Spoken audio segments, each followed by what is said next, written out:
Donc il faudra payer extra.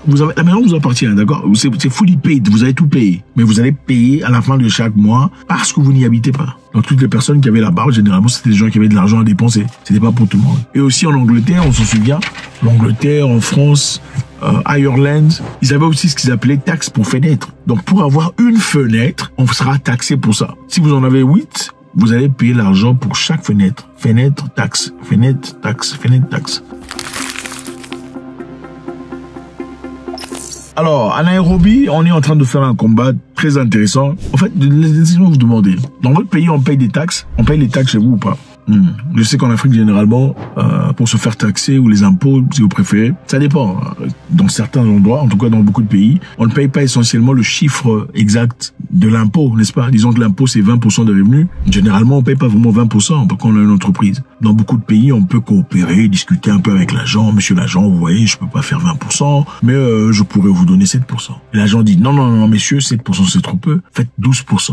Bon, très souvent, ça passe aussi sous les baobabs, personne ne le reconnaît. Maintenant, à Nairobi, il y a un nouveau taxe, taxe sur chat. Il y a une grande population de chats à Nairobi. Alors, pour ça, on veut pousser la population de réclamer ou d'éventuellement signaler leur animal de compagnie. Pour chaque chat, il faut payer 200 shillings par chat, désormais. Ça s'appelle le cat tax ou le taxe de chat à Nairobi. Donc, il faut enregistrer son animal, il faut avoir une licence annuelle pour son animal, une carte de vaccination et aussi, il faut s'assurer de surveiller son chat, il faut s'assurer que le chat ne fasse pas beaucoup trop de bruit, il faut s'assurer que le chat ne parte pas se trimballer dans le quartier, toute une supervision pour son chat. Et l'objectif, évidemment, c'est de garder la population des chats en contrôle. C'est fou, hein? En effet, au Kenya, il y a quelque temps, je ne sais pas si vous vous en souvenez, il y avait une lutte très dure. Beaucoup de gens ont perdu leur vie parce que le Kenya avait voté une loi sur les taxes, les impôts. Il fallait placer des impôts sur les pads sanitaires, comment vous appelez ça, bandes hygiéniques, les taxes sur les traitements de cancer, taxes sur pain, taxes sur sel, taxes sur huile.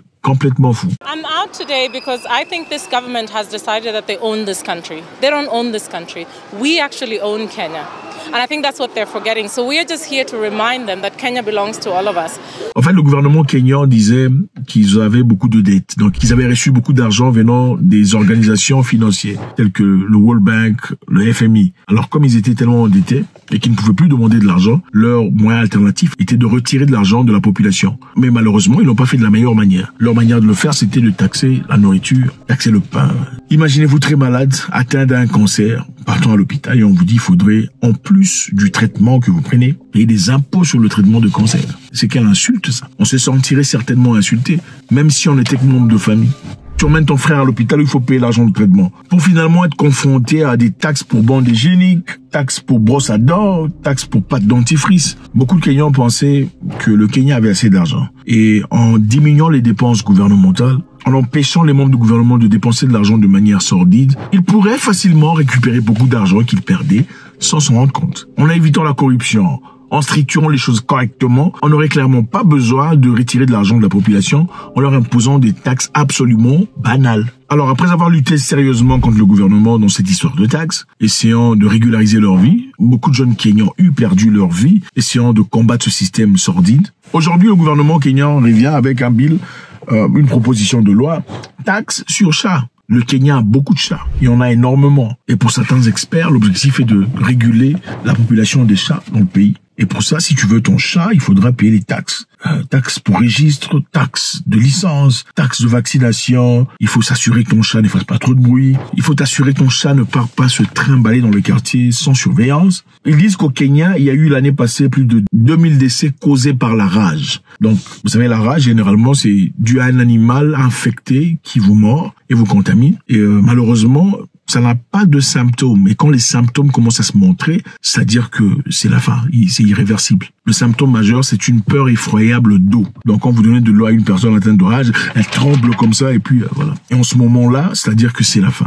Il n'y a plus rien à faire. On peut malheureusement pas vous montrer les images, il faut regarder sur YouTube. Si on le fait, on va être sanctionné. Donc, au Kenya, l'année passée, il y a eu plus de 2000 décès causés par la rage. Maintenant, c'est pas la première fois qu'il y ait des taxes malades. C'est taxes malades, n'est-ce pas? C'est malade comme taxe pour ceux qui sont amoureux d'animaux domestiques.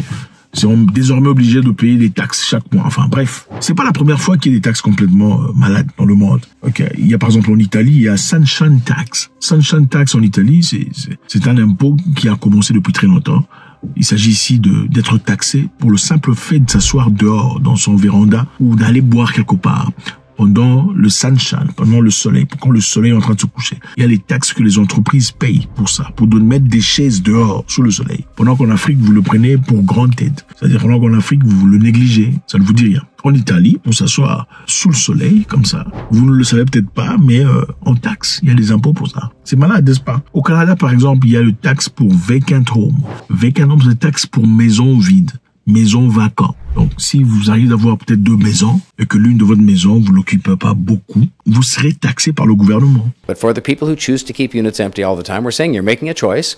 It is your choice, but there's a cost to that choice because you are denying some person in Toronto who needs a home the opportunity to live in that unit you're choosing to keep empty. Donc, il faudra payer extra.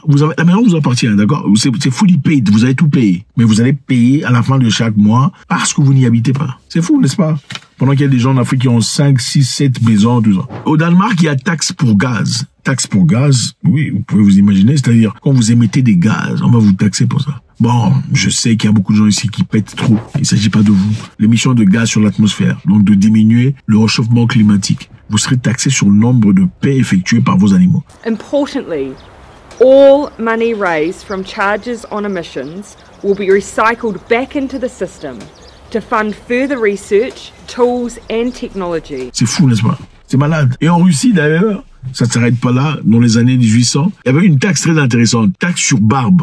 Donc, Alexandre de Grete, à l'époque, n'aimait pas trop la barbe faciale. Et toute personne qui voulait garder la barbe devrait payer les impôts pour la barbe. Taxe extra pour la barbe. Donc, toutes les personnes qui avaient la barbe, généralement, c'était des gens qui avaient de l'argent à dépenser. C'était pas pour tout le monde. Et aussi en Angleterre, on s'en souvient, l'Angleterre, en France, Ireland, ils avaient aussi ce qu'ils appelaient taxe pour fenêtre. Donc, pour avoir une fenêtre, on sera taxé pour ça. Si vous en avez 8, vous allez payer l'argent pour chaque fenêtre. Fenêtre, taxe. Fenêtre, taxe. Fenêtre, taxe. Donc c'est ça. C'est la raison pour laquelle aujourd'hui vous voyez beaucoup de maisons dans des vieilles maisons en tout cas. Vous verrez, apparemment c'est une fenêtre, mais c'est rempli par des briques. C'est ça l'objectif. C'est parce que la personne ou la propriétaire de la maison était incapable de payer les taxes pour la fenêtre. Il avait donc fallu choisir quelle fenêtre fermer pour pas payer ces taxes-là. Donc avoir une fenêtre, c'était extraordinaire à l'époque en Angleterre. La fenêtre pour avoir du vent, pour avoir un peu de soleil. Nous savons qu'on a besoin de vent et de soleil pour avoir une vie assez adéquate, assez équilibrée, pour éviter les maladies, tout ça. Fou, hein? Taxe par fenêtre. Aujourd'hui, vous avez des fenêtres, 12, 15 fenêtres, vous